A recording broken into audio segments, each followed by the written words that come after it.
Hello everyone, welcome to Inconvenient Truths. I'm your host, Jennifer Zeng.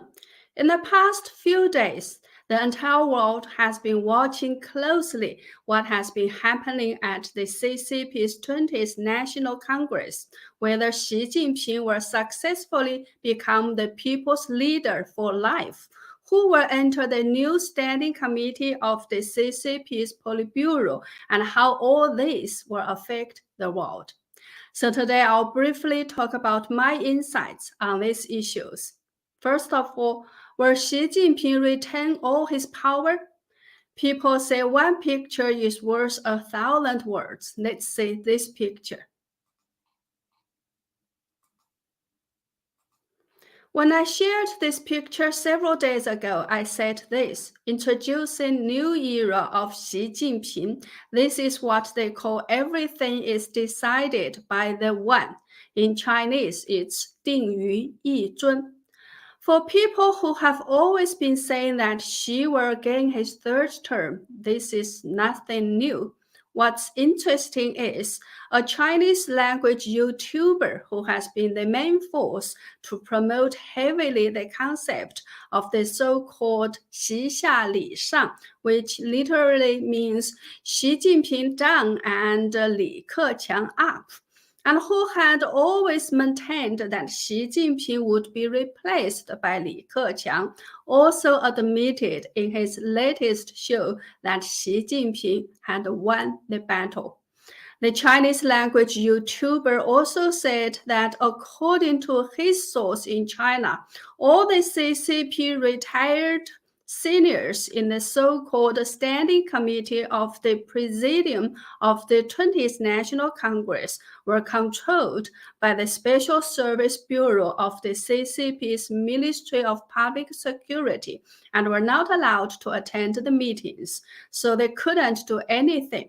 In theory, the Standing Committee of the Presidium of the 20th National Congress is in charge of the CCP's matters before the next Central Committee is elected, and some former CCP insiders who knows the CCP's procedures had hoped that this presidium could be the last chance to take down Xi Jinping if the retired seniors started to oppose Xi Jinping and gained enough votes.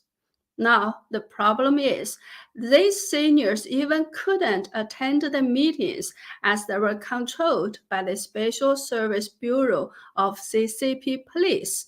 The head of the CCP Police, Wang Xiaohong, is Xi Jinping's most trusted ally and is absolutely loyal to Xi. So this speaks the truth of the CCP's China. Whoever controls the army and the police system controls the power.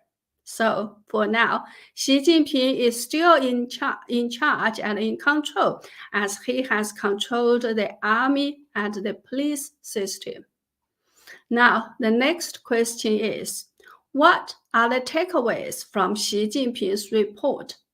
Many people have talked about the long report that Xi Jinping delivered to the Party Congress, so I won't talk too much about it here. I'll only talk about several points that are really standing out for me. First of all, I've read both the Chinese and English versions of the report. I found the two versions are not exactly the same. Actually, what Xi Jinping actually read out at the Congress and what was given to journalists beforehand are also different. What Xi Jinping actually read out was much shorter than the 72-page text provided to journalists. People said Xi Jinping's health was not good enough, so he couldn't spend 3 hours to read the full report as he did 5 years ago at the 19th Congress. This time he only read for about 2 hours, although the text was longer. Overall, these are what impressed me most. 1. The CCP will rule with harsher iron-fist measures. 2. The CCP is feeling much more insecure. 3. China's economy will tend to be more of a planned economy. The private sector will shrink significantly. 4.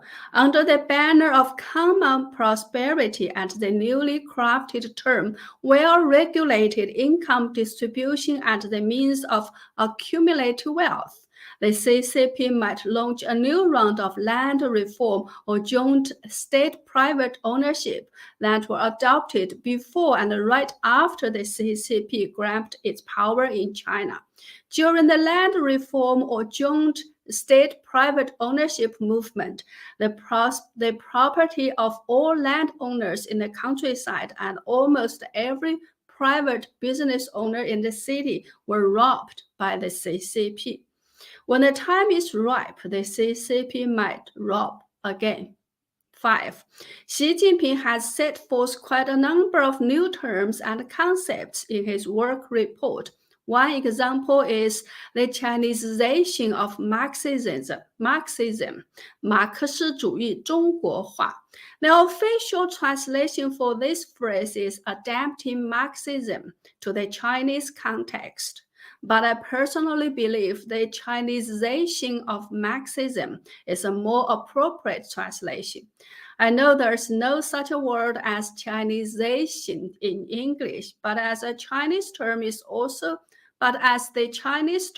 also newly crafted, we'd better create a new English word to go with it. Chinese-style modernization, 中国式现代化, and high quality development, 高质量发展, are also some new concepts in Xi Jinping's report. No one really knows the real meaning of these terms, but that is what the CCP needs exactly. It shows that the CCP is ready to establish a whole lot of new terminology system, which will further cut the CCP and China off from the world, as the CCP owns the final right to interpret the new terminology. Chinese people will have to accept, yes, this is the way China should be. Although people outside China may believe that Xi Jinping is taking China back to the Cultural Revolution or turning China into another North Korea, these new concepts and terminology may make Xi Jinping really believe that he is creating a new era for China and enable him to convince the Chinese public too, who are tightly enclosed inside the CCP's great firewall and can only receive the CCP's messages. So, what will China be like from now on? A post has been circulated widely on Chinese social media platforms and gained a lot of recognition. It is not clear who the author is, but obviously it is someone inside China. According to this post, 12 things will happen in China in the next 10 years. 1. In terms of international relations, China will be mired in confrontation and no longer have a peaceful development path. Fierce or explicit Cold War with the United States and the West will break out. China will also be plunged into serious confrontation and mistrust with its neighbors, while no longer having friends it can trust. 2. Because of the confrontation and distrust with the outside world, China's foreign trade will gradually decrease and regress to the level between 1990 and 2010, when China mainly provided low-end products and basic agricultural products to the outside world, such as processed manufactured goods. China's influence on the outside world through foreign trade will gradually decrease. 3. Domestic social control will be more severe. The government will further tighten its control over the people as their income and job opportunities have decreased. China will become an extremely controlled police state. All the tools of surveillance will be implemented. 4.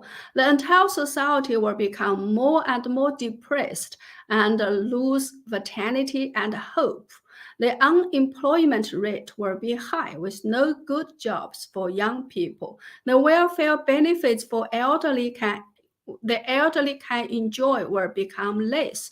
Young people will have no entertainment, no hope for life, and they will not have children. Fewer people will marry, and there will be a significant reduction in newborn babies. 5. Large-scale private capital will gradually fade out and exit the market. Only small-scale private enterprises will exist in some basic service industries, such as restaurants and convenience stores. Foreign capital will gradually withdraw in the next 5 years. The government will control everything. 6. Due to the serious arms race, the treatment of military personnel will be greatly improved. Military-first politics will come back. China will enter a special situation where the military takes precedence. 7. All aspects that reflect individual freedom will shrink dramatically. For example, travel will decrease dramatically. Movies, television, literature, and art will be mainly for present party. Propaganda of the state ideology will increase dramatically to rally the nation. One of the so-called main themes will be love, and another will be hate. Love the CCP and hate the CCP's enemies. 8. Ordinary Chinese will no longer have the opportunities to create their own businesses and become rich. Opportunities for employment and affluence will be distributed internally among the powerful CCP families. The privileged class will have all the opportunities. The bureaucrats from top to bottom will become the privileged class. 9. Due to a dramatic ideological shift to the left, individual ownership of wealth will become the object of criticism. Due to fiscal decay, special taxes on the rich and the property owners will become inevitable. 10. China's capital market will gradually disappear because there is no longer any value. The Shanghai Stock Exchange will be retained while the Shenzhen Stock Exchange will disappear. Shenzhen City will gradually decay and have no chance of growth in the coming years. 11. There will be no external unification war because of the extreme internal decay. If a war is launched, it will be the final blow to the CCP. The regime will be disintegrated. 12. In the future, we will face more than a decade of Great Depression and decay. The era of prosperity is over. Well, these are the 12 trends this author believes will happen in China in the next 10 years. The author further explained that because the CCP couldn't come up with a suitable and a realistic way of governance, it had in fact already fallen apart. Who is in charge is no longer an issue, as the entire party is dead and decaying. The CCP has lost its unified consensual political philosophy and political goals. It has now become a complete political monopoly, privileged group. This is what it cannot change. It is the root of all of its problems. Well, I particularly agree with the last point of this author. Who's in charge is no longer an issue as the entire party is dead and decaying. In this sense, it is pointless who will enter the new standing committee of the CCP's Politburo, so I won't discuss the various versions of predictions here. We will find out in just a few days anyway. For me, the CCP's 20th National Congress is another turning point for both the CCP and China. From now on, there's nothing that can stop Xi Jinping from leading the CCP to destruction. The point is, how much do China and the world have to pay for it? Also, I'm not sure whether there will not be a war against Taiwan, as the author of the above-mentioned post predicted. In his work report at the 20th National Congress, Xi Jinping made it very clear that he will unify Taiwan peacefully or with force. It's just a matter of when. I basically agree with U.S. Secretary of State Tony Blink's assessment that the CCP may move much faster, but how fast? It could be even faster than what is in Blinken's mind. Yesterday, that's October 19th, Russian President Putin declared martial law in 4 occupied regions, while the Chinese embassy in Ukraine issued a notice on the transfer and evacuation guide and consular service arrangements for Chinese citizens in Ukraine, reminding Chinese people in Ukraine to be ready for evacuation at any time. These 2 incidents happened on the same day, accidentally or well coordinated. Another thing to notice is that Chinese Vice Chairman Wang Qishan, who often acts as Xi Jinping's special envoy, went to Kazakhstan on October 13th. Under the current quarantine policy in Beijing, this trip would make him unable to attend the CCP's 20th National Congress, the most important political event for the CCP. What kind of matter was more important and urgent than the 20th Congress? Could it be a secret meeting with Putin to urgently coordinate issues related to the Russia-Ukraine war? Some people might think that the setbacks Putin encountered during this war would make Xi Jinping think twice about invading Taiwan. But as is Xi Jinping's personality, it might instead cause him to speed up his invasion of Taiwan. The reason is he might want to do so while Russia is still able to hold the West in check. If he waits until Russia is completely defeated, the West will be having only the CCP to deal with, and that wouldn't be too good for Xi Jinping. Therefore, Xi Jinping's invasion plan may be much faster than we expect.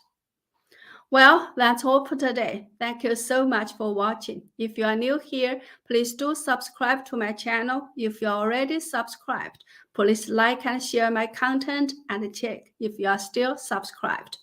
Also, I would appreciate it very much if you could go to my website at jenniferzengblog.com, sign up for a membership or make a donation to support my truth-telling effort. Thank you. See you next time.